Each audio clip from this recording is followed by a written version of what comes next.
Welcome to another build video brought to you by Enterprise Hobby. Building the TREX 470LM Dominator Super Combo Kit. This is video 5A, electronic placement out of the 5-part series. I want to take a moment and talk about the possible placing of the Flybarless unit. On page 18, you'll see that you have two options. And the Flybarless mounting tray for your gyro can either be placed here or can mount right in the center of the helicopter. There's an advantage to mounting it in the center and an advantage for on the back, so you have to pick which one you'd like to do. If you mount the Beast Plus on the back of the helicopter, it's very easy to change the configuration because the lights are facing up all the time. You can see it initialize and you can adjust the pods. So the accessibility is nice by placing it on the back of the helicopter. However, if you choose to mount it underneath, there's an advantage to that. You're going to have the unit sitting in this location. You can still get to the buttons, you can still get to the pods, however you can't see the lights. One trick is that you put a mirror underneath the helicopter, and that way when you're changing the lights you can reach with your finger, push the button, and you can see the lights in the mirror on the ground. I'm choosing to mount on the back, just I find it easier. Now the receiver I'm going to mount underneath the helicopter or maybe in the inside, one of these locations, so that the battery doesn't come in any contact with the battery. To power the system, as I've made just a little bit of a splitter wire. So the ESC wire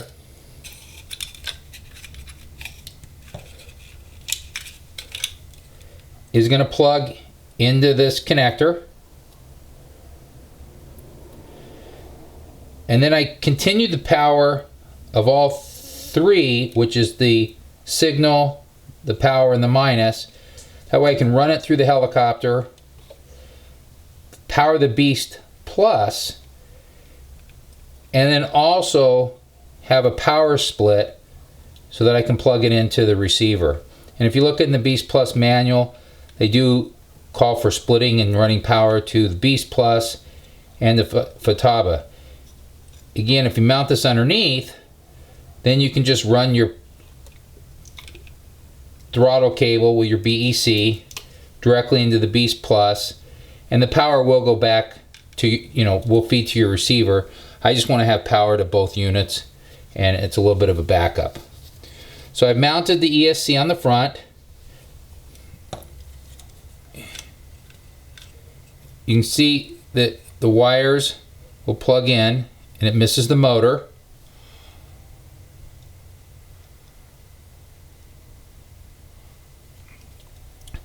And now I'm going to go ahead and finish up the wiring, get the Beast Plus mounted, receiver mounted, and then we'll take a moment to go through the basic initialization of the Beast Plus so that you can go out and start flying. Welcome back. I've completed the wiring and electronic placement on the 470LM Dominator. For the motor, I've connected the bullets, covered it with shrink tubing, heated it so that it shrinks up, and then zip tied. The zip tie is going to hold them together so they don't flop around, and the actual shrink wrap tubing will keep the bullets together so that those metal parts exposed.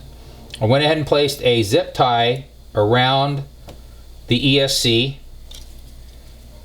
and it just goes through the plastic right here, and it's low enough that it does not interfere with the battery tray, as you'll see later on. The bottom of the ESC is mounted with 3M two-sided tape. You can buy this at the local hardware store in a large roll or a smaller roll. I use the gray. I took in each one of the servos, so you have the cyclic servo here, ran the wire out from underneath, from behind the frame, through the plastic piece. This way the wire is protected. It's not going to be up against the carbon fiber. It's actually up against the plastic. And then it comes out at this location so that it can feed back into the Flybarless unit. And whichever Flybarless unit that you use, it'll be able to feed back into, because they all fit up here.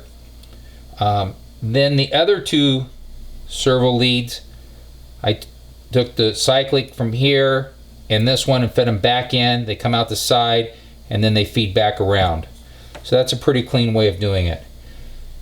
The tail servo, I went ahead and ran the wire up, looped it around, and used a piece of Velcro. And the Velcro comes in a spool, and all they are is they're thin wire straps. They're available at Home Depot and Lowe's, and probably any of the hardware stores or online. And I cut them the length for what piece I'm going to use. So I went ahead and looped the wire so it's not pinched, and put a piece of Velcro, a zip tie, and then a piece of 3M tape, and this will be enough to hold it. Oftentimes I see that it's wrapped around the carbon fiber boom and then up, or you wrap it around a piece of metal so that now the wire's all spiraled, but then the wire's bouncing around and flopping, and it will sometimes interfere with the actual servo. I just worked on a helicopter this week where that's what the person did, and so the wire would actually loop around and then it would hook itself onto the actual servo horn, and now the servo horn's pulling the wire. You'll notice that the carbon fiber boom push rod is not on. That'll be in the setup when I place that onto the helicopter. So that's what I've done as far as just the top.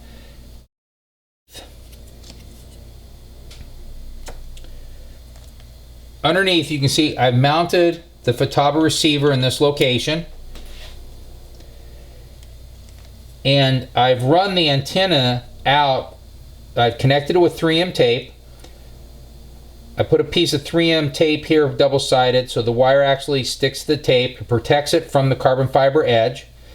And then as I run across each one of these, leaving the red protective coating on, keeps them from being sticky, and the tape coating will stay. And then that way I've been able to lay out the actual antenna wires where and how I wanted them to go.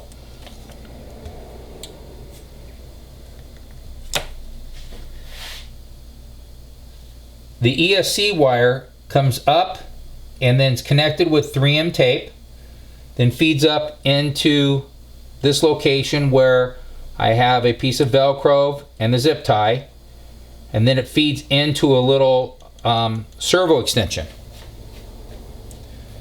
The servo extension is the one that I showed you that I made, which runs 3 wires, the signal, the red and the black, to the actual Beast Plus, and has a little splitter wire that's underneath. It's kind of hard to see. I'll shoot some pictures, that feeds just power into the Futaba receiver. What I did was mount this little plug with 3M tape, and the reason I mounted it in this location is that I'm going to run the line 1450 milliamp batteries. A line is coming out with an 1800, and I will probably switch to that and try it based on the weight. But you can see that the battery tray with the battery clears all the wires with no problem.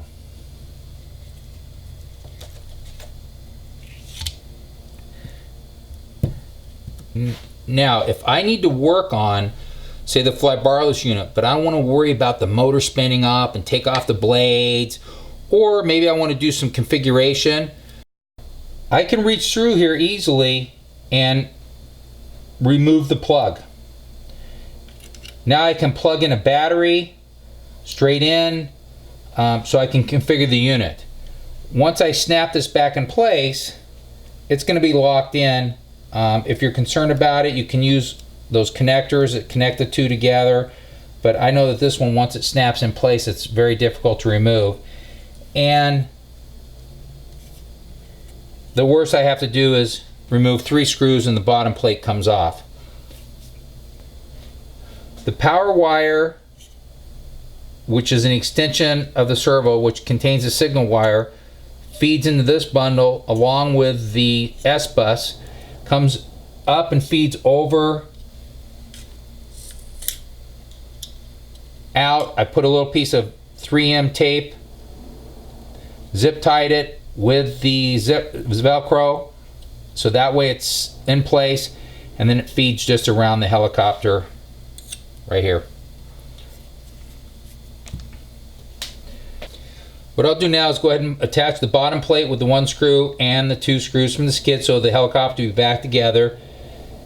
I have Align's new swash plate leveler. It has a little sleeve built into it. So this is for the 470.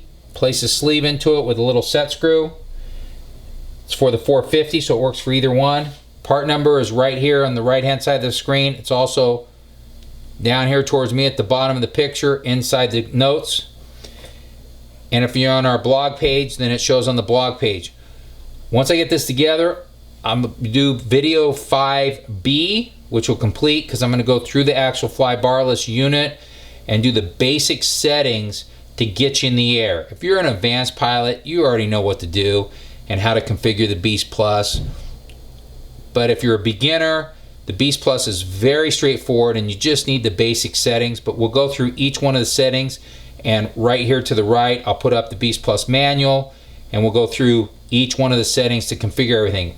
Remember, we've already configured the servos and we're very close to center on each one of the cyclic servos because we did that before we ever installed them into the helicopter, and the same thing with the tail. And I'll show you how to configure the tail and the right settings for the tail in video 5B. Please subscribe to our YouTube channel, like us on Facebook, visit Enterprise Hobby for the latest product information. All the helicopters of the line cells are up. You can see the Fun Fly. We've completed that process. We have a few more search parts to add to that, where you can find what pro pilots from any of the companies that they participate with us, where they're flying. If you have a Fun Fly, you want to register, you can take a look at the Las Vegas Fun Fly or the Heli Rodeo. That's a good example. The Heli Rodeo in Arizona that's this weekend coming up is a good example of what we're willing to do to help promote your Fun Flies. As always, thanks for flying Align.